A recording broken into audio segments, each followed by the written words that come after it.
ಪ್ರೀತಿಯ ವೀಕ್ಷಕದವರುಗಳಿಗೆ ಮತ್ತೊಮ್ಮೆ ಶ್ರೀ ಗುರುಮಾರ್ಗ ಯೂಟ್ಯೂಬ್ ಚಾನಲ್ಗೆ ಸ್ವಾಗತವನ್ನು ಹೇಳ್ತಿದ್ದೀನಿ. ನಾನಿವತ್ತು ನಿನ್ನೆಯ ಅಂದರೆ ಇಂದಿನ ವಿಡಿಯೋನ ಕಂಟಿನ್ಯೂ ಪಾರ್ಟ್ ತೊಗೊಳ್ತಿದ್ದೀನಿ. ಸ್ಮಾರ್ಟ್ ವರ್ಕ್ ಅಂತ ಹೇಳ್ತಿದ್ದೀನಿ ಪದೇ ಪದೇ.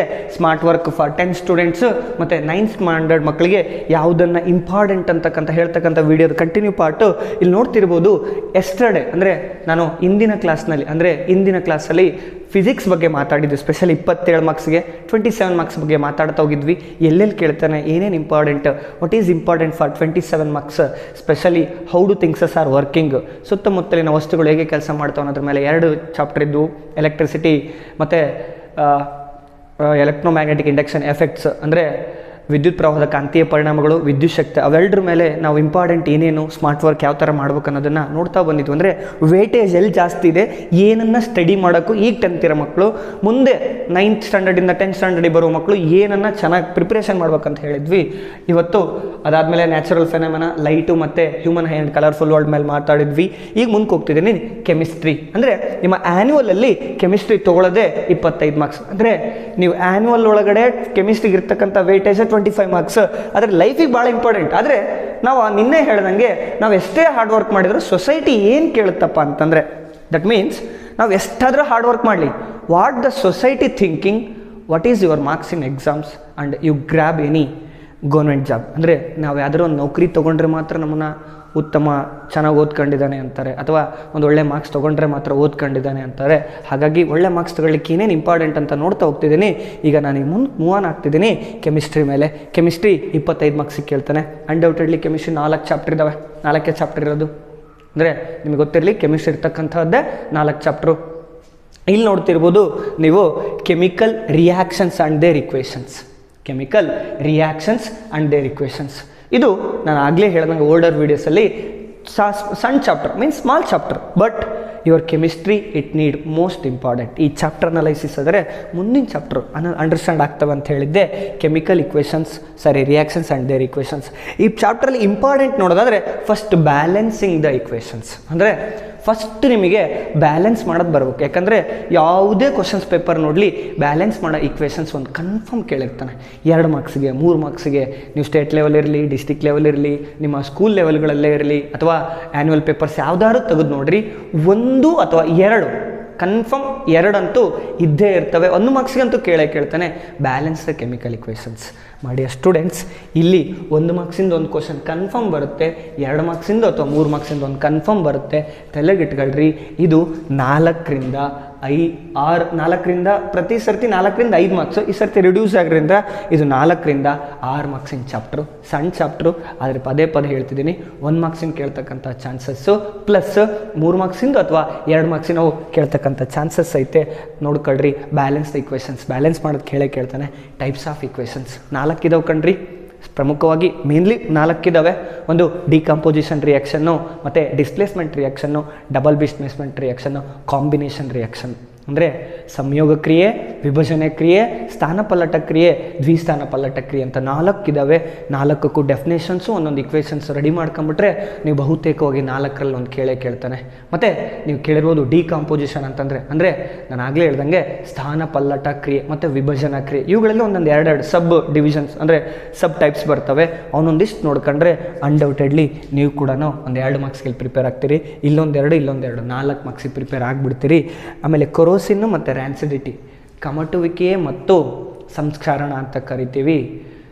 ಆಮ್ಲಗಳು ಅಥವಾ ನೀರು ಕಬ್ಬಿಣದ ಜೊತೆಗೆ ಅಥವಾ ಮೆಟಲ್ ಜೊತೆಗೆ ರಿಯಾಕ್ಟ್ ಮಾಡಿ ಅದು ಸಂಸ್ಕರಣ ಆಗ್ತದೆ, ಅಂದರೆ ತುಕ್ಕು ಹಿಡಿತದೆ ಅಥವಾ ನಶಿಸಿ ಹೋಗ್ತದೆ. ಅಂಥದಕ್ಕೆ ನಾವು ಕೊರೋಸಿನ್ ಅಂತ ಕರಿತೀವಿ. ಕಮಟುವಿಕೆ ಅಂತ ಹೇಳಿದೆ. ಕಮಟುವಿಕೆ ಅಂತಂದರೆ ಕೊಬ್ಬು ಮತ್ತು ಎಣ್ಣೆ ಪದಾರ್ಥಗಳು ಅನ್ಡೌಟೆಡ್ಲಿ ಭಾಳ ದಿವಸಗಳ ಕಾಲ ಪ್ಯಾಕೆಟಲ್ಲಿ ಮಾಡಿದ್ರೆ ಅದು ಕಮಟು ಬರ್ತವೆ, ಅಂದರೆ ಸ್ಮೆಲ್ ಬರ್ತದೆ, ಒಂಥರ ವಾಸನೆ ಕೊಡ್ತವೆ.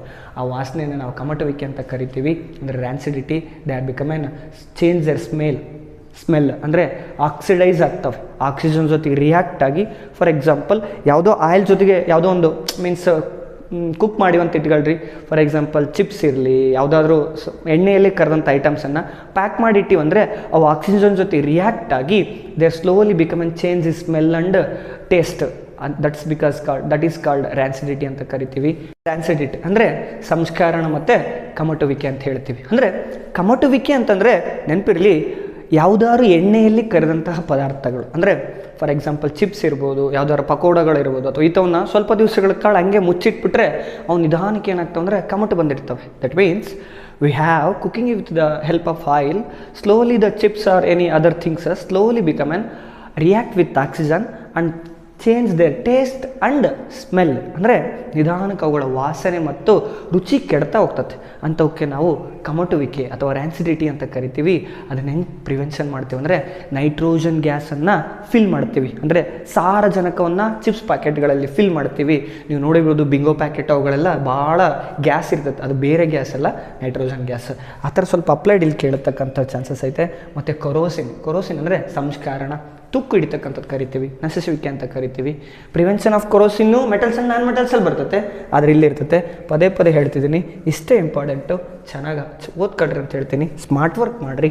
ಮತ್ತು ನಾನು ಮುಂದಕ್ಕೆ ಹೋಗ್ತಿದ್ದೀನಿ, ಆ್ಯಸಿಡ್ಸು, ಬೇಸಸ್ಸು ಮತ್ತು ಸಾಲ್ಟ್ಸು, ಆಮ್ಲಗಳು, ಪ್ರತ್ಯಾಮ್ಲಗಳು ಮತ್ತು ಲವಣಗಳು. Undoubtedly characters of acid, characters of bases important.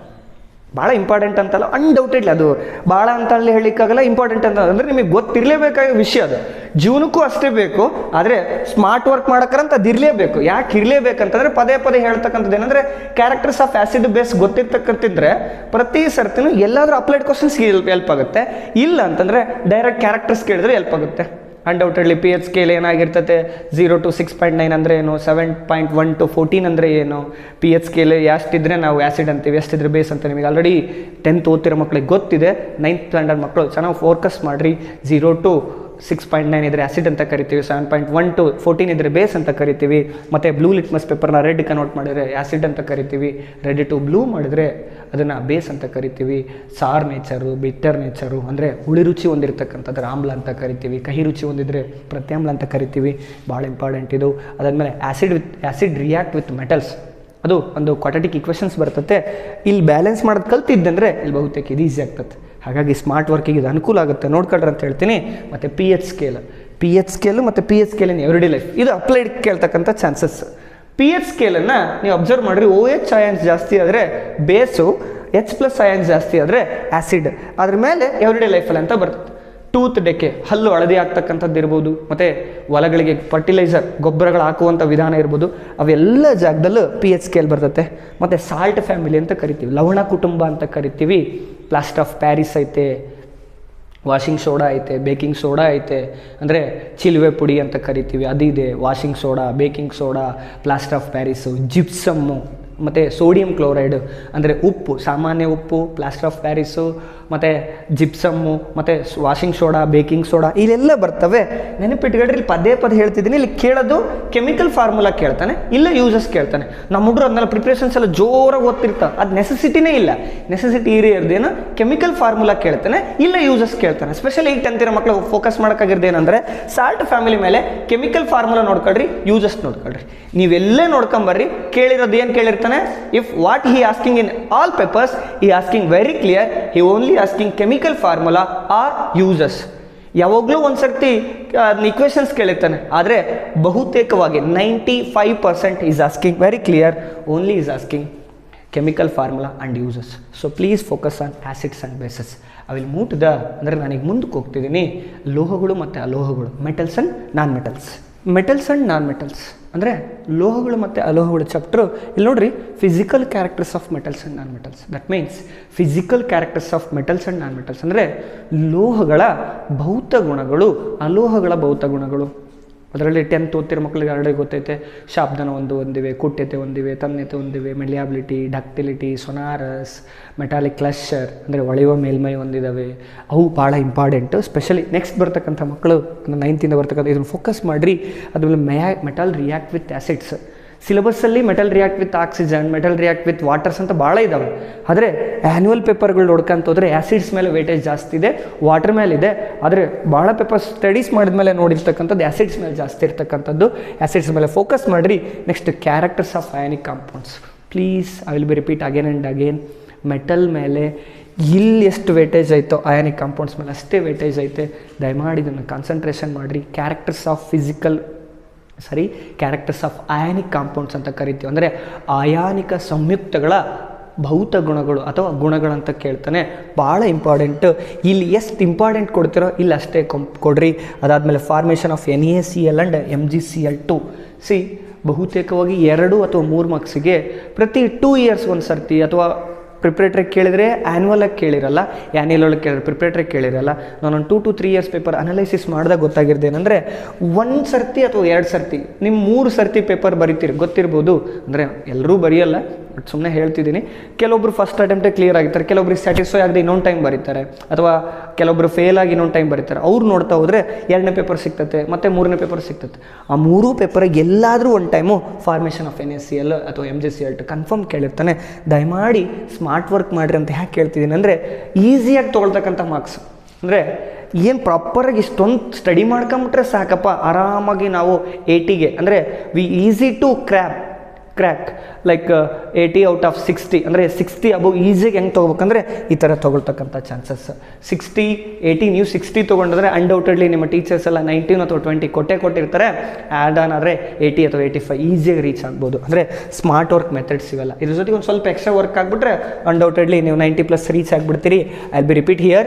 Metals and non metals, important physical characters of metals and non metals. ಅಂದರೆ ಲೋಹಗಳು ಮತ್ತು ಅಲೋಹಗಳಲ್ಲಿ ಲೋಹಗಳ ಮತ್ತು ಅಲೋಹಗಳ ಭೌತ ಗುಣಗಳು ಮತ್ತು ಮೆಟಲ್ ರಿಯಾಕ್ಟ್ ವಿತ್ ಆ್ಯಸಿಡ್, ಇದು ರಾಸಾಯನಿಕ ಗುಣಗಳಲ್ಲಿ ಬರ್ತಕ್ಕಂಥದ್ದು. ಲೋಹಗಳು ಆಮ್ಲಗಳೊಂದಿಗೆ ಹೇಗೆ ವರ್ತಿಸ್ತಕ್ಕಂಥದ್ದು. ಕ್ಯಾರೆಕ್ಟರ್ಸ್ ಆಫ್ ಅಯಾನಿಕ್ ಕಾಂಪೌಂಡ್ಸ್ ಅಂದರೆ ಅಯಾನಿಕ ಸಂಯುಕ್ತಗಳ ಗುಣಗಳಂತ ಕೇಳ್ತಾನೆ. ಮತ್ತು NaCl ಮತ್ತು MgCl2 ಹೆಂಗೆ ಫಾರ್ಮೇಷನ್ ಆಗ್ತಕ್ಕಂಥದ್ದು ಇಂಪಾರ್ಟೆಂಟು. ನಾನು ಆಗಲೇ ಹೇಳ್ತಿದ್ದೀನಿ, ಸಿಲೆಬಸ್ಸಲ್ಲಿ ಭಾಳ ಇದೆ. ಇದು ಸ್ಪೆಷಲಿ 10th ಈಗ ನೆಕ್ಸ್ಟ್ ಎಕ್ಸಾಮಿಗೆ ಏನು ಸ್ಟಡಿ ಮಾಡಿದ್ರೆ ಈಸಿಯಾಗಿ ಮಾರ್ಕ್ಸ್ ಬರ್ತಕ್ಕಂಥದ್ದನ್ನು ನಾನು ಇಂಪಾರ್ಟೆಂಟ್ ಪಟ್ಟಿ ಮಾಡಿಕೊಡ್ತಾ ಇದ್ದೀನಿ. ನಾನು ಮುಂದಕ್ಕೆ ಹೋಗ್ತಿದ್ದೀನಿ. Carbon and compounds.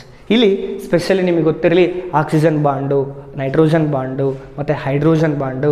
Hydrogen single bond, oxygen double bond, nitrogen triple bond. ಅಂದರೆ ಆಕ್ಸಿಜನ್ಗೆ ಏಕಬಂಧ ಇರ್ತತೆ, ನೈಟ್ರೋಜನ್ಗೆ ತ್ರಿಬಂಧ ಇರ್ತತೆ, ಆಕ್ಸಿಜನ್ಗೆ ದ್ವಿಬಂಧ ಇರ್ತತೆ, ಹೈಡ್ರೋಜನ್ಗೆ ಏಕಬಂಧ, ಆಕ್ಸಿಜನ್ಗೆ ದ್ವಿಬಂಧ, ನೈಟ್ರೋಜನ್ಗೆ ತ್ರಿಬಂಧ. ಅಂದರೆ ದಟ್ ಮೀನ್ಸ್ ಆಕ್ಸಿಜನ್ ಯಾವ ಡಬಲ್ ಬಾಂಡ್, ನೈಟ್ರೋಜನ್ ಯಾವ ಟ್ರಿಪಲ್ ಬಾಂಡ್ ಆ್ಯಂಡ್ ಹೈಡ್ರೋಜನ್ ಯಾವ ಸಿಂಗಲ್ ಬಾಂಡ್. ಅಲ್ಲಿ ಕೇಳ್ತಾ ಹೋಗ್ತಾನೆ, ಆದರೆ ಅದನ್ನು ಮೆನ್ಷನ್ ಮಾಡಿಲ್ಲ ಬಿಕಾಸ್ ಅದು ಅಷ್ಟೊಂದು ಇಂಪಾರ್ಟೆಂಟ್ ಅಲ್ಲ ಅನ್ನೋ ಕಾರಣಕ್ಕೆ. ಬಟ್ ಇಲ್ಲಿ ಹೇಳ್ತಿದ್ದೀನಿ ಸ್ಯಾಚುರೇಟೆಡ್ ಮತ್ತು ಅನ್ಸ್ಯಾಚುರೇಟೆಡ್. ಆದರೆ single bond, double bond, triple bond understand ಆಗಿದ್ರೆ ಇದು ಅಂಡರ್ಸ್ಟ್ಯಾಂಡ್ ಆಗ್ತದೆ. ಸ್ವಲ್ಪ ಈಸಿಯಾಗಿರ್ತಕ್ಕಂಥದ್ದು ನೋಡ್ಕೊಳ್ರಿ ಅಂತ ಹೇಳ್ತಾ ಸ್ಯಾಚುರೇಟೆಡ್ ಅನ್ಸ್ಯಾಚುರೇಟೆಡ್ ಭಾಳ ಕ್ಯಾರೆಕ್ಟರ್ಸ್ ಕಲ್ತ್ರೆ ಡಿಫ್ರೆನ್ಸ್ ಈಸಿಯಾಗಿ ಕಲ್ತ್ಬಿಡ್ತೀರಿ. ಹಾಗಾಗಿ ಇದನ್ನು ಹೇಳ್ತಾ ಇದ್ದೀನಿ. ಸ್ಯಾಚುರೇಟೆಡ್ ಮತ್ತು ಅನ್ಸ್ಯಾಚುರೇಟೆಡ್ ಹೈಡ್ರೋಕಾರ್ಬನ್ಸ್ಗೆ ಡಿಫ್ರೆನ್ಸ್ ನೋಡ್ಕೊಳ್ರಿ. ಅದಾದಮೇಲೆ ಐಸೋಮಸ್ ಅಂತ ಕರಿತೀವಿ. ಐಸೋಮಸ್ ಅಂದರೆ ಆಲ್ಕೇನು, ಆಲ್ಕೀನು, ಆಲ್ಕೈನ್. ಇಲ್ಲಿ ಸ್ವಲ್ಪ ಪ್ಲೇಸ್ ಇಲ್ಲ ಅಂತ ಅದನ್ನೊಂದು ಮೆನ್ಷನ್ ಮಾಡಿಲ್ಲ, ಅದೊಂದು ಹೇಳೋದು ಮೇಲೆ ಮೆನ್ಷನ್ ಆಗಿಲ್ಲ. ಆಲ್ಕೇನ್, ಆಲ್ಕೀನ್, ಆಲ್ಕೈನ್ ಗೊತ್ತಾಗಿತ್ತಂದರೆ ಮೀಥಿತ್ ಪ್ರೋಪ್ ಆಲ್ರೆಡಿ ನಮ್ಮ ಯೂಟ್ಯೂಬ್ ಕ್ಲಾಸಲ್ಲಿ ಅವ್ನು ಮೆನ್ಷನ್ ಮಾಡಿದ್ದೀವಿ. ಯಾರಾದರೂ ಇದ್ದರೆ ದಯಮಾಡಿ ಅಲ್ಲಿ ಹೋಗಿ ಆ ವಿಡಿಯೋಗಳು ನೋಡಿರಿ ಅಂತ ಹೇಳ್ತಿದ್ದೀನಿ. ಮತ್ತೊಮ್ಮೆ ಹೇಳ್ತಿದ್ದೀನಿ, ದಯಮಾಡಿ ಯಾರಾದರೂ ಹೊಸ್ದಾಗಿ ನಮ್ಮ ಯೂಟ್ಯೂಬ್ ಚಾನಲ್ ನೋಡ್ತಿದ್ರೆ ಫಾಲೋ ಮಾಡ್ಕೊಳ್ರಿ, ಸಬ್ಸ್ಕ್ರೈಬ್ ಮಾಡ್ಕೊಳ್ರಿ. ಯಾಕಂದರೆ ಮುಂದೆ ನಾವೆಲ್ಲ ಹಾಕೋ ವೀಡಿಯೋಗಳು ನಿಮಗೆ ನೋಟಿಫಿಕೇಷನ್ ಮುಖಾಂತರ ತಲುಪ್ತಾವೆ ಅಂತ ಹೇಳ್ತೀವಿ. ಎಲ್ಲರೂ ನಮ್ಮನ್ನು ಸಪೋರ್ಟ್ ಮಾಡಿರಿ ಅಂತ ಹೇಳ್ತಾ, ಐಸೋಮಸ್ ಅಂದರೆ ರಚನಾ ಸಾಮಗ್ರಿಗಳಂತ ಕರಿತೀವಿ. ಇಂಪಾರ್ಟೆಂಟು. ರಚನಾ ಸಾಮಗ್ರಿಗಳಂದರೆ ಮಾಲಿಕ್ಯುಲರ್ ಫಾರ್ಮುಲಾ ಒಂದೇ ಆಗಿರ್ತದೆ, ಆದರೆ structural formula that means same molecular formula different structural formula. ಅಂದರೆ ಅಯಾನಿಕ ಸಂಯುಕ್ತಗಳೆಲ್ಲ ನೋಡೋದಕ್ಕೆ ಬೇರೆ, ಬಟ್ ಇಲ್ಲಿ ಬೇರೆ ಬರ್ತದೆ. ಬಹುತೇಕ ನಮ್ಮ ಮಕ್ಕಳು ಒಂದೇ ಅನ್ಕೋತಾರೆ, ಅಯಾನಿಕ ಸಂಯುಕ್ತಗಳೇ ಬೇರೆ, ರಚನಾ ಸಾಮಗ್ರಿಗಳೇ ಬೇರೆ. ರಚನಾ ಸಾಮಗ್ರಿಗಳಂದರೆ ಅವುಗಳ ಅಣುಸೂತ್ರ ಒಂದೇ ಆಗಿದ್ದರೂ ರಚನಾ ಸೂತ್ರ ಬೇರೆ ಇರ್ತದೆ. ಹಾಗಾಗಿ ಅವಳ ರಚನಾ ಸೂತ್ರ ಅಂತ ರಚನಾ ಸಾಮಗ್ರಿಗಳಂತ ಕರಿತೀವಿ. ಬೆಂಜಿನ್ನು, C6, H6 ಇದರದ್ದು ಬಹುತೇಕವಾಗಿ 1 ಮಾರ್ಕ್ಸಿಗೆ ಅಥವಾ 2 ಮಾರ್ಕ್ಸಿಗೆ ಕೇಳ್ತಾನೆ. ಆಮೇಲೆ ಹೋಮೋಲಾಗಸ್ ಸೀರೀಸು C2H2 ಅಂದರೆ ಒಂದು ಕಾರ್ಬನ್ 2 ಹೈಡ್ರೋಜನ್ ರಿಮೂವ್ ಮಾಡ್ತಾ ಹೋಗ್ತದೆ, ಹೋಮೋಲಾಗಸ್ ಸೀರೀಸು. ಇದು ಇಂಪಾರ್ಟೆಂಟು. ಅದಾದಮೇಲೆ ಎಥೆನಾಲ್ ಭಾಳ ಇಂಪಾರ್ಟೆಂಟ್ ರೀ ಇದು. ಎಥೆನಾಲ್ ಕೆಮಿಕಲ್ ಫಾರ್ಮುಲಾರ ಕೇಳ್ತಾನೆ, ಕ್ಯಾರೆಕ್ಟರ್ಸರ ಕೇಳ್ತಾನೆ, ಯೂಸಸ್ಸರ ಕೇಳ್ತಾನೆ ಅನ್ಡೌಟೆಡ್ಲಿ. ಎಥೆನಾಲ್ ಅಥವಾ ಎಥೆನೋಯಿಕ್ ಆ್ಯಸಿಡ್ ನೆನಪಿಟ್ಕೊಳ್ರಿ. ಕನ್ಫ್ಯೂಸ್ ಮಾಡ್ತಾ ನಿಮ್ಮನ್ನು ಎಕ್ಸಾಮ್ಸಲ್ಲಿ. ಎಥೆನಾಲ್ ಅಂದರೂ ಅದೇ, ಆಲ್ಕೋಹಾಲ್ ಅಂದರೂ ಅದೇ. ಎಥೆನಾಲ್ ಅಂದರೂ ಅದೇ, ಆಲ್ಕೋಹಾಲ್ ಅಂದರೂ ಅದೇ. ಎಥೆನಾಲ್ ಅಂದರೂ ಅದೇ, ಆಲ್ಕೋಹಾಲ್ ಅಂದರೂ ಅದೇ. ಯೂಸಸ್ ಸರ ಕೇಳ್ತಾನೆ ಅಥವಾ ಕೆಮಿಕಲ್ ಫಾರ್ಮುಲಾರ ಕೇಳ್ತಾನೆ, ಕ್ಯಾರೆಕ್ಟರ್ ಸರ ಕೇಳ್ತಾನೆ. ದಟ್ ಮೀನ್ಸ್ ನಿಮ್ಗೆ ಗೊತ್ತಿರಲಿ ಟಾನಿಕ್ಸ್, ಸಿರಪ್ಸ್ಗಳೆಲ್ಲ ಇದನ್ನು ಯೂಸ್ ಮಾಡ್ತಾರೆ, ಅದನ್ನು ಇಂಪಾರ್ಟೆಂಟ್ ನೋಡ್ಕೊಳ್ರಿ. ಅದಾದಮೇಲೆ ಎಥೆನೋಯಿಕ್ ಆ್ಯಸಿಡ್ ದಟ್ ಮೀನ್ಸ್ ಇದು ವಿಂಟರ್ ಟೈಮಲ್ಲಿ ಫ್ರೀಸ್ ಆಗ್ತದೆ, ಅಂದರೆ ಮಂಜುಗಡ್ಡೆ ಆದಾಗ ಆಗ್ತದೆ. ಆ ಟೈಮಲ್ಲಿ ಇದನ್ನು ನಾವು ಗ್ಲೇಷಿಯಲ್ ಅಸ್ಟಿಕ್ ಆ್ಯಸಿಡ್ ಅಂತ ಕರಿತೀವಿ. ಎಥೆನೋಯಿಕ್ ಆ್ಯಸಿಡ್ ಅಂದರೂ ಅದೇ, ಇದು ಕಾರ್ಬಾಕ್ಸಿಲಿಕ್ ಆ್ಯಸಿಡ್ ಗ್ರೂಪಿಗೆ ಬಿಲಾಂಗ್ಸ್ ಆಗ್ತದೆ. ಕಾರ್ಬಾಕ್ಸಿಲಿಕ್ ಆ್ಯಸಿಡ್ ಅಂದರೂ ಇದು ಬಿಲಾಂಗ್ಸ್ ಆಗೋದ್ರಿಂದ ಅದೇ ನೇಮಿಂದ ರೆಪ್ರೆಸೆಂಟೇಷನ್ ಮಾಡ್ತೀವಿ. ಎಥೆನೋಯಿಕ್ ಆ್ಯಸಿಡ್ ಅಂದರೂ ಅದೇ. 5 to 8% ಇದನ್ನೇನೋ ವಾಟ್ರಾಗಿ ಹಾಕಿದರೆ ವಿನೇಗರ್ ಆಕತ್ತೆ, ವಿನೇಗರ್ ಅಂದರೂ ಅದೇ. ಸೊ ಇಲ್ಲಿ ಬಹುತೇಕ ಕನ್ಫ್ಯೂಸ್ ಮಾಡ್ತಕ್ಕಂತಾನೆ ಇವೆರಡರಲ್ಲಿ ಒಂದು ಯೂಸಸ್ ಸರ ಕೇಳ್ತಾನೆ, ಕ್ಯಾರೆಕ್ಟರ್ ಸರ ಕೇಳ್ತಾನೆ. ಕನ್ಫ್ಯೂಸ್ ಮಾಡೋಕ್ಕೆ ಗ್ಲೇಷಿಯಲ್ ಅಸ್ಟಿಕ್ ಆ್ಯಸಿಡ್ ಅಂತ ಕೇಳ್ತಾನೆ. ಗ್ಲೇಷಿಯಲ್ ಅಸ್ಟಿಕ್ ಆ್ಯಸಿಡ್ ಅಂದರೆ ಎಥೆನೋಯಿಕ್ ಆ್ಯಸಿಡ್ ವಿಂಟರಲ್ಲಿ ಫ್ರೀಸ್ ಆಗಿರ್ತದೆ. ಫ್ರೀಸ್ ಆಗಿರೋದಕ್ಕೆ ಅದಕ್ಕೆ ಹೊಸ ನೇಮ್ ಕೊಡ್ತೀವಿ, ಏನಂತ ಕೊಡ್ತೀವಿ? Glacial ಅಸ್ಟಿಕ್ acid. ದಯಮಾಡಿ ಫೋಕಸ್ ಮಾಡಿರಿ. ಸೋಪ್ಸು ಮತ್ತು ಡಿಟರ್ಜೆಂಟ್ ಕೇಕ್ಸ್ ಅಂದರೆ ಸಾಬೂನುಗಳು ಮತ್ತು ಮಾರ್ಜಕಗಳು, ಸಾಬೂನುಗಳು ಮತ್ತು ಮಾರ್ಜಕಗಳು ಹೆಂಗೆ ವರ್ಕ್ ಮಾಡ್ತಕ್ಕಂಥವು ಮಿಸೈಲ್ಸ್ ಅಂತ ಬರ್ತದೆ. ಅಂದರೆ ಜಲಾಕರ್ಷಕ ತುದಿ, ಜಲವಿಕರ್ಷಕ ತುದಿ. ಅಂದರೆ ನೀವು ಅಬ್ಸರ್ವ್ ಮಾಡ್ತಾ ಹೋದರೆ ಬಹುತೇಕ ಒಂಥರ ಸಾಬೂನುಗಳಲ್ಲಿ ಮಿಸೈಲ್ ಸ್ಟ್ರಕ್ಚರ್ ನೋಡ್ತಾ ಹೋಗ್ತೀವಿ. 10th ಮಕ್ಳಿಗೆ ಗೊತ್ತಿರ್ತತೆ. ಈಗ 9th ಇಂದ 10th ಬರೋ ಮಕ್ಕಳು ಸ್ವಲ್ಪ ಫೋಕಸ್ ಮಾಡಿರಿ. ಇಷ್ಟು ಕಾರ್ಬನ್ ಆ್ಯಂಡ್ ಕಾಂಪೌಂಡ್ಸಲ್ಲಿ ಸ್ವಲ್ಪ ಕನ್ನಡದಾಗ ಹೇಳ್ಬಿಟ್ರಿ ಸರ್. ಅಂದರೆ ಪರ್ಯಾಪ್ತ ಮತ್ತು ಅಪರ್ಯಾಪ್ತ ಹೈಡ್ರೋಕಾರ್ಬನ್ಗಳ ವ್ಯತ್ಯಾಸಗಳು. ಪರ್ಯಾಪ್ತ ಮತ್ತು ಅಪರ್ಯಾಪ್ತ. ಪರ್ಯಾಪ್ತ ಅಂದರೆ ಗೊತ್ತಿರಲಿ, ಕಾರ್ಬನ್ ಮಧ್ಯೆ ಏಕ ಬಂದಿದ್ರೆ ಪರ್ಯಾಪ್ತ, ಕಾರ್ಬನ್ ಮಧ್ಯೆ ದ್ವಿಬಂಧ ತ್ರಿಬಂಧ ಇದ್ರೆ ಅಪರ್ಯಾಪ್ತ. ವ್ಯತ್ಯಾಸಗಳ ಅಥವಾ ಕ್ಯಾರೆಕ್ಟರ್ಸ್ ಅಂದರೆ ಗುಣಗಳು ನೋಡ್ಕೊಳ್ರಿ. ಐಸೋಮರ್ಸ್ ರಚನಾ ಸಾಮಗ್ರಿಗಳು ನೋಡ್ಕೊಳ್ರಿ. ಬೆನ್ಸಿನ್ ರಚನಾ ಸೂತ್ರ ನೋಡ್ಕೊಳ್ರಿ. ಹೋಮೋಲಾಗಸ್ ಸೀರೀಸು ನಾನು ಆಗಲೇ ಹೇಳಿದ್ವಿ, ಹೋಮೋಲಾಗಸ್ ಸೀರೀಸ್ ಭಾಳ ಇಂಪಾರ್ಟೆಂಟ್. ಅದಾದಮೇಲೆ ಎಥೆನಾಲ್ ಮತ್ತು ಎಥೆನೋಯಿಕ್ ಆ್ಯಸಿಡ್. ಎಥೆನಾಲ್ ಮತ್ತು ಇದು ಕನ್ನಡದಾಗ ಹಂಗೆ ಕರಿತೀವಿ. ಸಾಬೂನುಗಳು ಮತ್ತು ಮಾರ್ಜಕಗಳು ಇವು ಭಾಳ ಇಂಪಾರ್ಟೆಂಟ್. ನೋಡ್ಕೊಳ್ರಿ, ಸ್ಮಾರ್ಟ್ ವರ್ಕಿಗೆ ಹೆಲ್ಪ್ ಆಗ್ತದೆ ಅಂತ ಹೇಳ್ತಿದ್ದೀವಿ. ಮತ್ತೊಮ್ಮೆ ಹೇಳ್ತಿದ್ದೀನಿ, ಕೆಮಿಸ್ಟ್ರಿ 25 ಮಾರ್ಕ್ಸಿಗೆ ಕೇಳ್ತಾನೆ. ಫಸ್ಟ್ ಚಾಪ್ಟ್ರು 4ರಿಂದ 6 ಮಾರ್ಕ್ಸಿಗೆ ಕೇಳ್ತಾನೆ. ಆ್ಯಸಿಡ್ಡು ಬೇಸ್ ಚಾಪ್ಟ್ರು 6ರಿಂದ 8 ಮಾರ್ಕ್ಸಿಗೆ ಕೇಳ್ತಾನೆ. ಈ ಚಾಪ್ಟ್ರು ಕೂಡ 6ರಿಂದ 8 ಮಾರ್ಕ್ಸಿಗೆ ಕೇಳ್ತಾನೆ. ಈ ಚಾಪ್ಟ್ರು ಕೂಡ 6ರಿಂದ 9 ಮಾರ್ಕ್ಸು ಅಥವಾ 8 ಮಾರ್ಕ್ಸಿಗೆ ಕೇಳ್ತಾನೆ. ಒಂದು ಎವರೇಷನ್ ಆಗ್ಬೋದು, ಆದರೆ ಈ 3 ಚಾಪ್ಟ್ರು ಅನ್ಡೌಟೆಡ್ಲಿ ಮಿನಿಮಮ್ 6 ಮಾರ್ಕ್ಸಿಗೆ ಅಂತ ಕೇಳ್ತಾನೆ. Minimum 6 marks, minimum 6 marks 3 chapter. First chapter minimum 4 marks, maximum first chapter 6 marks. ಇವು ಮ್ಯಾಕ್ಸಿಮಮ್ 8 9 ಮಾರ್ಕ್ಸಿಗೆ ಅಂತೂ ಹೋಗ್ತವೆ. ದಯಮಾಡಿ ಹೇಳ್ತಿದ್ದೀನಿ, ಒತ್ತು ಕೊಟ್ಟು ಹೇಳ್ತಿದ್ದೀನಿ, ಸ್ಮಾರ್ಟ್ ವರ್ಕ್ ಮಾಡಿರಿ, ಚೆನ್ನಾಗಿ ಮಾರ್ಕ್ಸ್ ತೆಗೀರಿ. Thank you. ಹೀಗೆ ಸಪೋರ್ಟ್ ಮಾಡ್ರಿ ಅಂತ ಹೇಳ್ತೀನಿ. ನಾನೀಗ ಮುಂದಕ್ಕೆ ಹೋಗ್ತಿದ್ದೀನಿ. ಬಯಾಲಜಿ ಪಾರ್ಟ್ ಅಂದರೆ will move to here. Biology it carry out of in annual examinations 28 marks. In that there is in 5 chapters. You know that first chapter is life process. ಅಂದರೆ ಕನ್ನಡದೊಳಗಡೆ ಜೀವಕ್ರಿಯೆಗಳು ಅಂತ ಕರಿತೀವಿ. ಜೀವಕ್ರಿಯೆಗಳು ಚಾಪ್ಟರ್ 8ರಿಂದ 9 marks. That means it takes the annual paper in 8 to 9 marks. Undoubtedly in this chapter many more diagrams are came. ಅಂದರೆ ಈ ಚಾಪ್ಟ್ರಲ್ಲಿ ಭಾಳಷ್ಟು ಡಯಾಗ್ರಾಮ್ಸ್ ಬರ್ತಾವೆ. Specially human elementary canal, human respiration and open and close stomata, nephron and human heart ಅಂದರೆ ಮಾನವನ ಹೃದಯ, nephron ರಚನೆ ಮತ್ತು ಮುಚ್ಚಿದ ಮತ್ತು ತೆರೆದ ಪತ್ರರಂಧ್ರ, ಮಾನವನ ಶ್ವಾಸಾಂಗ ವ್ಯೂಹ, ಮಾನವನ ಜೀರ್ಣಾಂಗ ವ್ಯೂಹ. ಭಾಳ ಇಂಪಾರ್ಟೆಂಟು ಡಯಾಗ್ರಾಮ್ಸು. ನಾನು ನೆಕ್ಸ್ಟ್ ಡಯಾಗ್ರಾಮ್ಸಿಂದ ಲೀಸ್ಟು ಮತ್ತು ಯಾವ ಥರ ಈಸಿಗೆ ಹಾಕೋದಂತ ನೋಡ್ತಾ ಹೋಗ್ತೀನಿ. ಫಸ್ಟ್ ಈಗ ಸ್ಮಾರ್ಟ್ ವರ್ಕಿಗೆ ಏನೇನು ನೋಡ್ಕೋಬೇಕಂತ ನೋಡ್ತಾ ಹೋದರೆ, ಫಸ್ಟು ನ್ಯೂಟ್ರಿಷನ್ ಮೀನ್ಸ್ ಕನ್ನಡದೊಳಗಡೆ ಪೋಷಣೆ, nutrition it is important. Then photosynthesis ಅಂದರೆ ದ್ಯುತಿ ಸಂಶ್ಲೇಷಣಾ ಕ್ರಿಯೆ, ಪತ್ರರಂಧ್ರದ ಮುಖಾಂತರ ದ್ಯುತಿ ಸಂಶ್ಲೇಷಣಾ ಕ್ರಿಯೆ ಯಾವ ರೀತಿ ನಡೀತದೆ ಅಂತ ಹೇಳ್ಬೋದು. Photosynthesis important. ಸ್ಟೊಮ್ಯಾಟೊ ಪತ್ರರಂಧ್ರ important. Elementary canal it is huge amount of important. ಪ್ರತಿ ಸರ್ತಿ ಹೇಳ್ತಿದ್ದೀವಿ, ಪದೇ ಹೇಳ್ತಾ ಇರೋದು ಯಾಕೆ ಇಲ್ಲಿ ಅಂತಂದರೆ ಡಯಾಗ್ರಾಮ್ ಬಹುತೇಕವಾಗಿ ಕೇಳ್ತಕ್ಕಂಥ ಚಾನ್ಸಸ್ ಐತೆ. ಆದರೆ ಡಯಾಗ್ರಾಮ್ ಕೇಳಿದಂದರೆ ಎಕ್ಸ್ಪ್ಲನೇಷನ್ಸ್ ಕೇಳ್ತಾನೆ. ಎಲಿಮೆಂಟ್ರಿ ಕೆನಲ್ ಹೆಂಗೆ ಆಗ್ತದೆ, ಮೌತಿಂದ ಶುರುವಾಗಿ ನಾವು ಗುದದ್ವಾರ ಅಂತ ಕರಿತೀವಿ, ಅಂದರೆ ಅಲ್ಲಿಗೆ ಎಂಡ್ ಆಗ್ತಕ್ಕಂಥದ್ದು. ಸಿಂಪ್ಲಿ ಹೇಳಕ್ಕಂದ್ರೆ ರೈಟ್ ಹ್ಯಾಂಡಿಂದ ಶುರುವಾಗಿ ಲೆಫ್ಟ್ ಹ್ಯಾಂಡಿಗೆ ಎಂಡ್ ಆಗ್ತಕ್ಕಂಥದ್ದು. ಹಳ್ಳಿ ಲ್ಯಾಂಗ್ವೇಜಾಗಿ ಹೇಳ್ತಿದ್ದೀನಿ. ರೈಟ್ ಹ್ಯಾಂಡಿಂದ ಇಲ್ಲಿದ್ದ ಶುರುವಾಗಿ ಲೆಫ್ಟ್ ಹ್ಯಾಂಡಿಂದ ಎಂಡ್ ಆಗ್ತಕ್ಕಂಥದ್ದು. ಅದು ಯಾವ ರೀತಿ ಫಂಕ್ಷನ್ ಅದು ಭಾಳ ಇಂಪಾರ್ಟೆಂಟು. ಅದಾದಮೇಲೆ ರೆಸ್ಪಿರೇಷನ್ ಉಸಿರಾಟ, ಅದಾದಮೇಲೆ transportation in animals, transportation in specially xylem and phloem in plants, transportation in animals and transportation in plants, and human heart it is most important. Secretion in animals and plants. See, ಇಲ್ಲಿ respiration ಒಳಗಡೆ aerobic respiration, ಅನ್ಏರೋಬಿಕ್ respiration ಅಂತ ಬರ್ತದೆ. ಅಂದರೆ ವಾಯುವಿಕ ಉಸಿರಾಟ, ಅವಾಯುವಿಕ ಉಸಿರಾಟ ಅಂತ ಕರಿತೀವಿ. Oxygen ಸಹಿತ ಉಸಿರಾಟ, ಆಕ್ಸಿಜನ್ ರಹಿತ ಉಸಿರಾಟ.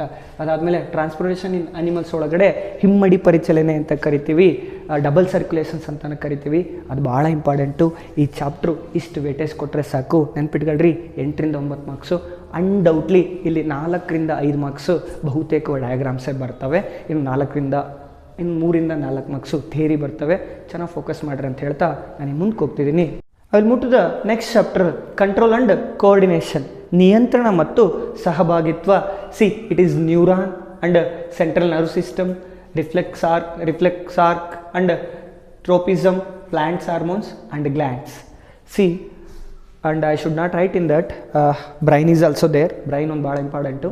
ಅಂದರೆ ನೀವು ಇಲ್ಲಿ ನೋಡ್ತಾ ಹೋಗಿರ್ಬೋದು ನರ್ವ್ ಸಿಸ್ಟಮ್ ಅಂದರೆ ಅಲ್ಲಿ ಲೈಫ್ ಪ್ರೋಸೆಸ್ಸಲ್ಲಿ ಜೀವಕ್ರಿಯೆಗಳು ಅಂದರೆ ಯಾವ್ಯಾವ ರೀತಿ ಬಾಡಿ ಒಳಗಡೆ ಪಾರ್ಟ್ಸ್ ವರ್ಕ್ ಮಾಡ್ತಾವೆ ಅಂತ ನೋಡಿದ್ರೆ ನರ್ವ್ ಸಿಸ್ಟಮ್ ಹೆಂಗೆ ವರ್ಕ್ ಮಾಡ್ತತೆ, ಬ್ರೈನ್ ಸಿಸ್ಟಮ್ ಹೆಂಗೆ ವರ್ಕ್ ಮಾಡ್ತತೆ ಅಂತ ಈ ಚಾಪ್ಟ್ರು ಹೇಳ್ತಾ ಹೋಗ್ತತೆ. ದಟ್ ಮೀನ್ಸ್ ನಾನು ಆಗಲೇ ಹೇಳಿದೆ ಸೈನ್ಸ್ ಬುಕ್ಸ್ ಓದಿದರೆ ಒಂದು ಪರ್ಟಿಕ್ಯುಲರ್ ಬಂದುಬಿಡ್ತದೆ. ಅಂದರೆ ನೀವು ಅಬ್ಸರ್ವ್ ಮಾಡಿರಿ, ಫಿಸಿಕ್ಸ್ ಆದರೆ ಥಿಂಗ್ಸಸ್ ಹೆಂಗೆ ವರ್ಕ್ ಮಾಡ್ತವೆ, ಫೆನಾಮನ್ ಹೆಂಗೆ ವರ್ಕ್ ಮಾಡ್ತತೆ, ಕೆಮಿಸ್ಟ್ರಿ ಆದರೆ ಕೆಮಿಕಲ್ಸ್ ಎವ್ರಿಡೇ ಲೈಫಲ್ಲಿ ಯಾವ್ಯಾವ ಇದಾವೆ, ಹೆಂಗೆ ವರ್ಕ್ ಆಗ್ತವೆ, ಮೆಟಲ್ಸ್ ಯಾವುವು, ನಾನ್ ಮೆಟಲ್ಸ್ ಯಾವುವು, ಆಮೇಲೆ ನಾವು ಎವ್ರಿಡೇ ಬಳಸಕ್ಕಂಥ ಪ್ರಾಡಕ್ಟ್ಸಲ್ಲಿ ಕಾರ್ಬನ್ ಕಾಂಪೌಂಡ್ಸ್ ಯಾವುವು, ಸ್ಯಾಚುರೇಟೆಡ್ ಯಾವುವು, ಅನ್ಸ್ಯಾಚುರೇಟೆಡ್ ಯಾವುವು ನೋಡಿದ್ವಿ. ಆದರೆ ಬಯಾಲಜಿ ಒಳಗಡೆ ಸ್ಪೆಷಲಿ ಪಾರ್ಟ್ 1 ಏನು ಚಾಪ್ಟರ್ಸ್ ಇದಾವಲ್ಲ, ಲೈಫ್ ಪ್ರೋಸೆಸ್ ಮತ್ತು ಕಂಟ್ರೋಲ್ ಆ್ಯಂಡ್ ಕೋರ್ಡಿನೇಷನು, ಎರಡೂ ಚಾಪ್ಟ್ರು ಒಂದು ವೇಟೇಜ್ ಇಟ್ಕೊಂಡಿದ್ದಾವೆ. ಅಂದರೆ ಕಿಡ್ನಿ ಮತ್ತು ಬ್ರೈನು ಮತ್ತು ಹಾರ್ಟು, ಕಿಡ್ನಿ ಮತ್ತು ಲಿವರು ಮತ್ತು ಲಂಗ್ಸ್ ಯಾವ ರೀತಿ ಕೆಲಸ ಮಾಡ್ತಕ್ಕಂಥದ್ದನ್ನು ಪಾರ್ಟ್ 1ನಲ್ಲಿ ಲೈಫ್ ಪ್ರೋಸೆಸ್ ಚಾಪ್ಟರ್ ಹೇಳ್ತತೆ. ಪಾರ್ಟ್ 1ನಲ್ಲೇ ಸೆಕೆಂಡ್ ಚಾಪ್ಟರ್ ಆದಂಥ control and coordination nerve system, brain ಹೆಂಗೆ ಕೆಲಸ ಮಾಡ್ತಾ ಅಂತ ಹೇಳ್ತಾರೆ. ಅಂದರೆ ಈ ಪಾರ್ಟ್ 1 ನೀವು ಎರಡೂ ಚಾಪ್ಟರ್ ಸ್ಟಡಿ ಮಾಡಿದ್ರೆ ಬಹುತೇಕವಾಗಿ ಹ್ಯೂಮನ್ ಬೀಯಿಂಗ್ ಒಂದು ಅನಿಮಲ್ ಬಾಡಿ ಯಾವ ರೀತಿ ವರ್ಕ್ ಮಾಡ್ತಕ್ಕಂಥದ್ದನ್ನು ಸ್ಪಷ್ಟವಾಗಿ ತಿಳ್ಕತ್ತೀರಿ. ಸ್ಪೆಷಲಿ 9th ಸ್ಟ್ಯಾಂಡರ್ಡ್ ಬೇಸಿಕ್ ಆದರೆ ಇದು ಅಪ್ ಟು ಕಂಟಿನ್ಯೂ ಪಾರ್ಟ್ ಆಗ್ತದೆ. ಹಾಗಾಗಿ 9th ಸ್ಟ್ಯಾಂಡರ್ಡಿಂದ 10th ಸ್ಟ್ಯಾಂಡರ್ಡು ಬಹುತೇಕವಾಗಿ ಒಂದು ಮಗು ಸಸ್ಯಗಳು ಮತ್ತು ಒಬ್ಬ ಮನುಷ್ಯ ಅಥವಾ ಪ್ರಾಣಿಗಳು ಯಾವ ರೀತಿಯಾಗಿ ವರ್ಕ್ ಮಾಡ್ತವೆ ಅಥವಾ ಬ್ರೈನ್ಗಳು ಹೆಂಗೆ ಕೆಲಸ ಮಾಡ್ತವೆ, ನರ್ವ್ ಸಿಸ್ಟಮ್ ಅಂದರೆ ಯಾವುವು, ಟಿಶ್ಯೂ ಅನಿಮಲ್ಸ್ ಟಿಶ್ಯೂ ಯಾವುವು, ಪ್ಲಾಂಟ್ ಟಿಶ್ಯೂ ಯಾವುವು, ಯಾವ್ಯಾವ ಥರ ವರ್ಕ್ ಮಾಡ್ತಾವೆ ಅನ್ನೋದನ್ನು ಬಹುತೇಕ ಹೇಳುವಂಥ ಸಿಸ್ಟಮ್ ಇದು. ನೀವು ನೋಡ್ತಿರ್ಬೋದು ಕಂಟ್ರೋಲ್ ಆ್ಯಂಡ್ ಕೋರ್ಡಿನೇಷನ್, ನಿಯಂತ್ರಣ ಮತ್ತು ಸಹಭಾಗಿತ್ವ. ಅನ್ಡೌಟೆಡ್ಲಿ ಇದು 5ರಿಂದ 7 ಮಾರ್ಕ್ಸ್ ಚಾಪ್ಟ್ರು. ಫಸ್ಟ್ ನ್ಯೂರಾನ್ ಅಂದರೆ ಡಯಾಗ್ರಾಮ್ ಆದರೂ ಇಂಪಾರ್ಟೆಂಟ್ ಆಗ್ತದೆ ಅಥವಾ ವರ್ಕಿಂಗ್ ಆದರೂ ಇಂಪಾರ್ಟೆಂಟ್ ಆಗ್ತದೆ. ಕನ್ನಡದೊಳಗಡೆ ನರಕೋಶ ಅಂತ ಕರಿತೀವಿ, ಸೆಂಟ್ರಲ್ ನರ್ವ್ ಸಿಸ್ಟಮ್ ಅಂತ ಕರಿತೀವಿ. One more, central nerve system ಅಂತಂದರೆ ಕೇಂದ್ರ ನರವ್ಯೂಹ ಅಂತ ಕರಿತೀವಿ. ಅದಾದಮೇಲೆ ರಿಫ್ಲೆಕ್ಸ್ ಆರ್ಕ್ ಅಂತ ಕರಿತೀವಿ, ಅಂದರೆ ಪರಾವರ್ತಿತ ಛಾಪ ಅಂತ ಕರಿತೀವಿ. ಅದಾದಮೇಲೆ ಟ್ರೋಪಿಸಮ್ ಭಾಳ ಇಂಪಾರ್ಟೆಂಟು. ಒಂದು 5 ಟ್ರೋಪಿಸಮ್ಸ್ ಅದಾವೆ. ಜಿಯೋಟ್ರೋಪಿಸಮು, ಹೈಡ್ರೋಟ್ರೋಪಿಸಮು ಅಂದರೆ ಅನುವರ್ಧನೆ ಅಂತ ಕರಿತೀವಿ, ಜಲಾನುವರ್ಧನೆ, ಗುರುತ್ವಾನುವರ್ಧನೆ ಮತ್ತು ದ್ಯುತಿ ಅನುವರ್ಧನೆ, ಜಲಾನುವರ್ಧನೆ, ಗುರುತ್ವಾನುವರ್ಧನೆ, ಜಿಯೋಟ್ರೋಪಿಸಮ್, ಹೈಡ್ರೋಟ್ರೋಪಿಸಮ್, ಈ ಥರ ಅನುವರ್ಧನೆಗಳು ಬರ್ತವೆ. ಇದು ಭಾಳ ಇಂಪಾರ್ಟೆಂಟು. ಅದಾದಮೇಲೆ ಪ್ಲಾಂಟ್ಸ್ ಹಾರ್ಮೋನ್ಸ್. ಮಾಡಿಯ ಸ್ಟೂಡೆಂಟ್ಸ್, ಇಲ್ಲಿ ಬ್ರೈನ್ ಒಂದು ಬರ್ದಿಲ್ಲ, ಅದು ಒಂದು ಸೇರ್ಕೊಂಬಿಡ್ತಪ್ಪ ಅಂತಂದರೆ ಬಹುತೇಕವಾಗಿ ಟ್ರೋಫಿಸಮ್ಮು, ಪ್ಲಾಂಟ್ಸ್ ಹಾರ್ಮೋನ್ಸು, ಗ್ಲ್ಯಾಂಡ್ಸು ಮತ್ತು ಬ್ರೈನ್ ಬಹುತೇಕ ನೀವು ಇಷ್ಟು ರೆಡಿ ಆದರೆ ಅನ್ಡೌಟೆಡ್ಲಿ ಒಂದು 4 ಮಾರ್ಕ್ಸ್ ರೆಡಿ ಆಗ್ತೀರಿ. ಕನ್ಫರ್ಮ್ ನೆನ್ಪಿಟ್ಕೊಳ್ರಿ, ಬ್ರೈನ್ ಕೇಳ್ತಾನೆ, ಬ್ರೈನ್ ಕೇಳಿಲ್ಲ ಅಂದ್ರೆ ಹಾರ್ಟ್ ಕೇಳ್ತಾನೆ. ಇಲ್ಲಿ ಬ್ರೈನು ಇಲ್ಲ ನರ್ವ್ಸು, ಇವೆರಡೂ ಡಯಾಗ್ರಾಮಲ್ಲಿ ಅವ್ನು ಕೇಳ್ತಾನೆ. ಇಲ್ಲಂತಂದರೆ ಪ್ಲಾಂಟ್ಸ್ ಹಾರ್ಮೋನ್ಸು ಮತ್ತು ಹ್ಯೂಮನ್ ಗ್ಲ್ಯಾಂಡ್ಸು ಜೊತೆ ಟ್ರೋಪಿಸಮ್. ಇದಿಷ್ಟೇ ಓದ್ಕೊಂಡ್ರೆ ಟ್ರೋಪಿಸಮ್ 1 ಮಾರ್ಕ್ಸ್ ಕವರ್ ಮಾಡ್ತತೆ, ಗ್ಲ್ಯಾಂಡ್ಸು 1 ಮಾರ್ಕ್ಸ್ ಕವರ್ ಮಾಡ್ತತೆ, ಹಾರ್ಮೋನ್ಸು 1 ಮಾರ್ಕ್ಸ್ ಕವರ್ ಮಾಡ್ತತೆ, ಬ್ರೈನ್ ಡಯಾಗ್ರಾಮು ಅಥವಾ ಫಂಕ್ಷನ್ ಕೇಳಿದ್ರೆ ಒಂದು 3 ಮಾರ್ಕ್ಸ್, ಬಹುತೇಕ ಒಂದು 3ರಿಂದ 5 ಮಾರ್ಕ್ಸ್ ರೆಡಿ ಆಗ್ತೀರಿ. ಸ್ವಲ್ಪ ಇದು ರೆಡಿ ಮಾಡ್ಕೊಂಬಿಟ್ರೆ ಸ್ಮಾರ್ಟ್ ವರ್ಕಿಗೆ ಭಾಳ ಅನುಕೂಲ. ಕಂಟ್ರೋಲ್ ಆ್ಯಂಡ್ ಕೋರ್ಡಿನೇಷನ್ ಚೆನ್ನಾಗಿ ಸ್ಮಾರ್ಟಾಗಿ ಸ್ಟಡಿ ಮಾಡ್ರಿ ಅಂತ ಹೇಳ್ತಾ ನಾನು ಈ ಮುಂದೆ ಹೋಗ್ತಿದ್ದೀನಿ. How do organisms are reproduce ಅಂದರೆ ಪ್ರಾಣಿಗಳು ಹೇಗೆ ಸಂತಾನೋತ್ಪತ್ತಿ ನಡೆಸ್ತವೆ ಅಂತಕ್ಕಂಥದ್ದು. ನಾನು ಆಗಲೇ ಹೇಳಿದೆ, ಈ ಸ್ಪೆಷಲಿ 10th ಚಾಪ್ಟರ್ ಅಂತಕ್ಕಂಥದ್ದು, 10th ಸೈನ್ಸ್ ಸಿಲೆಬಸ್ ಅಂತಕ್ಕಂಥದ್ದು ನೀವು ನೋಡ್ತಾ ಹೋದರೆ ಒಂದು ಸರ್ಟೆನಿಟಿ ಇಟ್ಕೊಂಡು ಮಾಡಿದ್ದಾರೆ. ಸರ್ಟೆನಿಟಿ ಅಂದರೆ ಫಾರ್ ಎಕ್ಸಾಂಪಲ್ ನೀವು ಅಬ್ಸರ್ವ್ ಮಾಡಿದರೆ ಫಿಸಿಕ್ಸ್ ಒಂದು ಎಕ್ಸ್ಪ್ಲೈನ್ ಮಾಡುತ್ತೆ, ಕೆಮಿಸ್ಟ್ರಿ ಒಂದು ಎಕ್ಸ್ಪ್ಲೈನ್ ಮಾಡುತ್ತೆ, ಬಯಾಲಜಿ ಒಂದು ಎಕ್ಸ್ಪ್ಲೈನ್ ಮಾಡುತ್ತೆ. ಬಯಾಲಜಿ ಪಾರ್ಟ್ 1 ಕಂಪ್ಲೀಟ್ ಬಾಡಿ ಒಳಗಡೆ ಯಾವ್ಯಾವ ಗ್ಲ್ಯಾಂಡ್ಸು, ಯಾವ ಥರ ಹಾರ್ಮೋನ್ಸು ಮತ್ತು ಯಾವ ಥರ ನರ್ವ್ ಸಿಸ್ಟಮು ಮತ್ತು ಯಾವ್ಯಾವ ಪಾರ್ಟ್ಸ್ ಯಾವ ರೀತಿ ಫಂಕ್ಷನ್ ಮಾಡ್ತವೆ ಏನೇನಂತಂತ ಇಟ್ಟರೆ, ನೆಕ್ಸ್ಟ್ ಪಾರ್ಟ್ ಇರ್ತಕ್ಕಂಥದ್ದು ಅಡಲ್ಟಿಗೆ ಬರ್ತಾರೆ ನಮ್ಮ ಎಲ್ಲ 10th ಸ್ಟ್ಯಾಂಡರ್ಡು 9th ಸ್ಟ್ಯಾಂಡರ್ಡು ಮತ್ತು PU ಮಕ್ಕಳೆಲ್ಲ. ಅಲ್ಲಿಗೆ ಏನು ಬೇಕಂತಕ್ಕಂಥದ್ದನ್ನು ಬೇಸಿಸ್ ಆಗಿ ಇಟ್ಕೊಂಡಿರ್ತಕ್ಕಂಥದ್ದು ರೀಪ್ರೊಡಕ್ಷನ್ ಅಂದರೆ ಸಂತಾನೋತ್ಪತ್ತಿ ಅಂತ ಕರಿತೀವಿ. ಅದರೊಳಗಡೆ 2 ರೀತಿ ಇದ್ದಾವೆ, ಸೆಕ್ಷುವಲ್ ಮತ್ತು ಎಸೆಕ್ಷುವಲ್ಲು, ಲೈಂಗಿಕ ಮತ್ತು ಅಲೈಂಗಿಕ ರೀತಿಯ ಸಂತಾನೋತ್ಪತ್ತಿ. ಸ್ಪೆಷಲಿ ಎಸೆಕ್ಷುವಲ್ ಒಳಗಡೆ ಟೈಪ್ಸ್ ಇದಾವೆ. ಅಂದರೆ ಆಲೈಂಗಿಕ ರೀತಿಯ ಸಂತಾನೋತ್ಪತ್ತಿಯಲ್ಲಿ ಭಾಳಷ್ಟು ವಿಧಗಳಿದ್ದಾವೆ. ಫಸ್ಟ್ ನೋಡ್ತಾ ಹೋದರೆ ನೀವು ತುಂಡರಿಕೆ, ವಿದಳನ, ಬಹುವಿದಳನ, ಬೀಜಕಗಳ ಉತ್ಪಾದನೆ ಅವೆಲ್ಲ ಬರ್ತಾ ಹೋಗ್ತವೆ. ಅಂದರೆ ಸೆಕ್ಷುವಲ್ ರಿಪ್ರೊಡಕ್ಷನಲ್ಲಿ ಬಹುತೇಕವಾಗಿ ಬಡ್ಡಿಂಗು, ಫ್ಯೂಷನ್ ಅವೆಲ್ಲ ಬರ್ತಾ ಹೋಗ್ತವೆ. ಏನು ಭಾಳ ಇಂಪಾರ್ಟೆಂಟ್ ಅಂದರೆ 5 ಇದಾವೆ ಇಲ್ಲಿ. ಅಂದರೆ ಡೆಫಿನೇಷನು ಒಂದೊಂದು example. What is budding, one example. What is fusion, one example. ಅಂದರೆ ತುಂಡರಿಕೆ ಎಂದರೇನು ಒಂದು ಉದಾಹರಣೆ ಕೊಡಿ. ಬಹುವಿದಳನ ಎಂದರೇನು ಒಂದು ಉದಾಹರಣೆ ಕೊಡಿ, ಮತ್ತು ಬೀಜಕಗಳ ಉತ್ಪಾದನೆ ಎಂದರೇನು ಒಂದು ಉದಾಹರಣೆ ಕೊಡಿ. 5 ಇದ್ದಾವೆ. ಅನ್ಡೌಟೆಡ್ಲಿ ಒಂದು ಕೇಳ್ತಕ್ಕಂಥ ಚಾನ್ಸಸ್ ಭಾಳ ಐತೆ. ಸೊ ಫೋಕಸ್ ಮಾಡಿರಿ. ಅದಾದಮೇಲೆ ಸೆಕ್ಸುವಲ್ ರಿಪ್ರೊಡಕ್ಷನ್ನು ಡೆಫಿನೇಷನ್ ಕೇಳ್ಬೋದು, ಅಥವಾ ಅವು ಎಲ್ಲಿ ಯಾವ್ಯಾವ ರೀತಿ ಟೈಪ್ಸ್ ಇದಾವೆ ಅಂತಲೂ ಕೇಳ್ಬೋದು. ಸೆಕ್ಸುವಲಲ್ಲಿ 2 ಟೈಪ್ಸ್ ಇದಾವೆ. That means sexual reproduction in flowering plants and sexual reproduction animal beings ಅಂತ ಕೇಳ್ತಾನೆ. ಹ್ಯೂಮನ್ ಬೀಯಿಂಗ್ಸ್ ಅಂತ ಕೇಳ್ತಾನೆ. ಅದರೊಳಗಡೆ ಸ್ವಲ್ಪ ನೋಡಿರಿ. ಅದಾದಮೇಲೆ ರಿಪ್ರೊಡಕ್ಷನ್ ಇನ್ ಫ್ಲವರಿಂಗ್ ಪ್ಲಾಂಟ್ಸ್ ಅಂದರೆ ಬಹುತೇಕವಾಗಿ ನಾವು ಅಬ್ಸರ್ವ್ ಮಾಡ್ತಾ ಹೋದರೆ ಫ್ಲವರಿಂಗ್ ಪ್ಲಾಂಟ್ಸಲ್ಲೂ ಕೂಡ ಸೆಕ್ಸುವಲ್ ರಿಪ್ರೊಡಕ್ಷನ್ ನಡೀತದೆ. ಅದು ಯಾವ ರೀತಿ ಅಂತ ಸ್ವಲ್ಪ ಬ್ರೀಫಾಗಿ ಕೇಳ್ತಾ ಹೋಗ್ತಾನೆ. ಅಲ್ಲಿ ಫ್ಲವರ್ ಡಯಾಗ್ರಾಮ್, ಹೈಬಿಸ್ಕಸ್ ಡಯಾಗ್ರಾಮ್ ಬರ್ತದೆ, ಅದು ಇಂಪಾರ್ಟೆಂಟು. ಆಮೇಲೆ reproduction in human beings, it is two important. ಅಂದರೆ ಇಲ್ಲಿ male reproductive system, female reproductive system ಬರ್ತದೆ. ಇದು ಭಾಳ ಇಂಪಾರ್ಟೆಂಟ್. ಪದೇ ಪದೇ ಹೇಳ್ತಾನೆ. ರಿಪ್ರೊಡಕ್ಟಿವ್ ಹೆಲ್ತ್ ಅಂದರೆ ಬಹುತೇಕವಾಗಿ ನಿಯಂತ್ರಣ ಕ್ರಮಗಳು ಮತ್ತು ಸುರಕ್ಷತಾ ಕ್ರಮಗಳು ಅಂತ ಹೇಳ್ತಿದ್ದು ಭಾಳ ಇಂಪಾರ್ಟೆಂಟು. ರಿಪ್ರೊಡಕ್ಷನ್ ಹ್ಯೂಮನ್ ಬೀಯಿಂಗ್ಸ್ ಒಳಗಡೆ ಭಾಳ ಇಂಪಾರ್ಟೆಂಟ್ ಅಂತಂದರೆ ಜರಾಯು ಅಂತ ಬರ್ತದೆ, ಕರುಳು ಬಳ್ಳಿ, ಅದ್ರ ಇಂಪಾರ್ಟೆಂಟು. ಫೋಕಸ್ ಮಾಡಿರಿ ಅಂತ ಹೇಳ್ತಿದ್ದೀನಿ. ನಾನು ಮುಂದೆ ಹೋಗ್ತಿದ್ದೀನಿ. ಈಗ ಮೂವ್ ಟು ದ ಹೆರಿಡಿಟಿ ಅಂದರೆ ಅನುವಂಶೀಯತೆ. In the older syllabus heredity and evolution is there. ಅಂದರೆ ಹಳೆ ಸಿಲೆಬಸ್ನಲ್ಲಿ ನೀವು ನೋಡಿದರೆ ಹೆರಿಡಿಟಿ ಮತ್ತು ಎವಲ್ಯೂಷನ್ ಅಂತಿತ್ತು, ಅನುವಂಶೀಯತೆ ಮತ್ತು ಜೀವ ವಿಕಾಸ ಅಂತಿತ್ತು. ದೊಡ್ಡ ಚಾಪ್ಟ್ರು. ಬಟ್ ಎಕ್ಸಾಮ್ ಓರಿಯೆಂಟೇಷನ್ ಕೂಡ ಒಂದು 8 ರಿಂದ 9 ಮಾರ್ಕ್ಸ್ ಕೇಳ್ತಿದ್ರು. ಬಟ್ ಈ ವರ್ಷ ಅಂದರೆ ಈ ವರ್ಷ ಏನು ನೀವು ನೋಡ್ತಿದ್ರು ಅಂದರೆ in this year reduce only heredity. That means revolution ತೆಗೆದು ಹೆರಿಡಿಟಿನ ಅಷ್ಟೇ ಇಟ್ಟಿದ್ದಾರೆ. ಅನುವಂಶೀಯತೆ ಭಾಳ ಏನು ಕೇಳಲ್ಲ, ಭಾಳ ಈಸಿ ಇದೆ.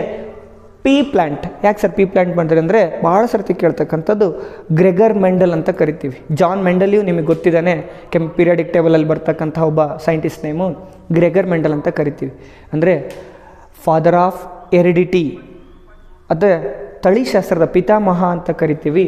ಆತನ ನಾವು ಗ್ರೆಗರ್ ಮೆಂಡಲ್ಲು ತಳಿಶಾಸ್ತ್ರದ ಪಿತಾಮಹ. ಆತ ಈ ಒಂದು ಇದ್ರ ಮೇಲೆ ಮಾಡ್ತಾನೆ, ಬಟಾಣಿ ಗಿಡವನ್ನು ಇಟ್ಕೊಂಡೇ ಮಾಡ್ತಾನೆ. ಕ್ವಶನ್ಸ್ ಅನೇಕ ಸರ್ತಿ ಫ್ರೇಮ್ ಮಾಡಿದ್ದಾರೆ.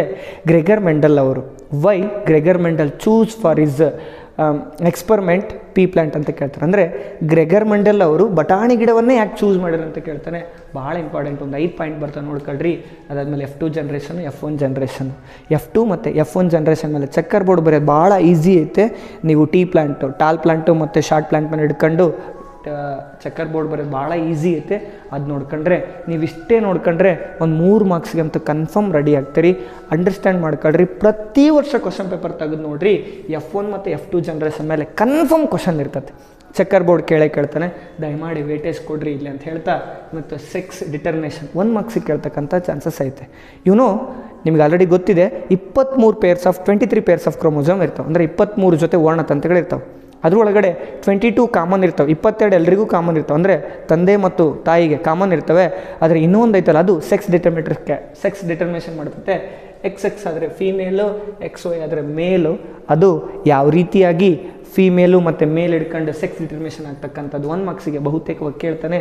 ಭಾಳ ಹೇಳ್ತಿದ್ದೀನಿ. F2 ಜನ್ರೇಷನ್ ಫೋಕಸ್ ಮಾಡಿರಿ. ನೆನ್ಪಿಟ್ಕೊಳ್ರಿ. 4 ರಿಂದ 5 ಮಾರ್ಕ್ಸಿಗೆ ಕೇಳ್ತಕ್ಕಂಥ ಚಾಪ್ಟ್ರು. ಇಲ್ಲಿಗೆ ಹೋದರೆ ಅವರ್ ಎನ್ವಿರಾನ್ಮೆಂಟ್ ಸಣ್ಣ ಚಾಪ್ಟ್ರು, 3 ಮಾರ್ಕ್ಸಿನ ಚಾಪ್ಟ್ರ್ ಅವರ್ ಎನ್ವಿರಾನ್ಮೆಂಟ್. ಇಲ್ಲಿ ಅವರ್ ಎಕೋಸಿಸ್ಟಮ್ ಅಂತ ಬರ್ತತೆ, ಟ್ರೋಪಿಕ್ ಲೆವೆಲ್ಸ್ ಬರ್ತತೆ, ಎನರ್ಜಿ ಲೆವೆಲ್ ಬರ್ತತೆ, ಪೊಲ್ಯೂಷನ್ ಬರ್ತತೆ, ಓಝೋನ್ ಲೇಯರ್ಸ್ ಬರ್ತತೆ. ಅಂದರೆ ಎಕೋಸಿಸ್ಟಮ್ ಪರಿಸರ ವ್ಯವಸ್ಥೆ ಭಾಳ ಈಸಿಯಾಗಿರ್ತೈತೆ. ಜನರಲ್ ಚಾಪ್ಟ್ರು ಸ್ವಲ್ಪ ಫೋಕಸ್ ಮಾಡಿರಿ. ಎಕೋಸಿಸ್ಟಮ್ ಪರಿಸರ ವ್ಯವಸ್ಥೆ.